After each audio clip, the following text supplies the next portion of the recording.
Hey guys, it's Jake Hall, the Manufacturing Millennial. It's day 9 of the self-quarantine here in Michigan, and I hope you guys had a good week. Take something positive that you had that week, and let's bring it into the weekend and have a good weekend together. So, on Tuesday we talked about QC Conveyor's Backlight and how it can be used for inline inspections and also robot picking.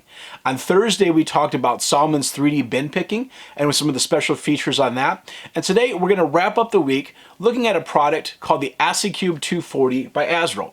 So in a lot of feeder applications, you typically have a bowl feeder that's going to run a single part, and there's not really an opportunity for changeover that's quick and repeatable.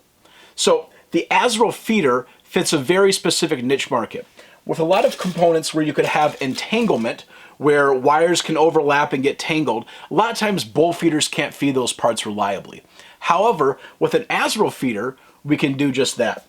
Some really cool features on this guy is it's backlit. So you're using the same applications that we talked about with the backlit conveyor, where we're using this as a backlight, a camera's mounted above it, it's going to find the part and tell the robot to pick it up.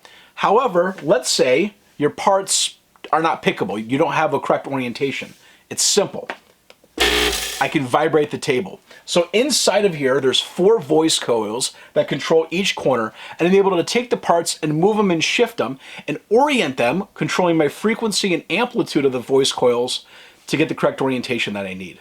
Changeover is a breeze. I can simply take off the top, empty out the parts that I have on here, dump the part back in, pull the lever, and just like that, I can run a new set of parts.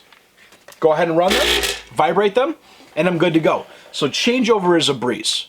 Anyways, this is the quick highlight of the Asyril feeder. I hope you guys have a great weekend. Stay safe, flatten the curve with me, and I'm going to leave you guys with some fun videos of me moving parts. Take care, guys.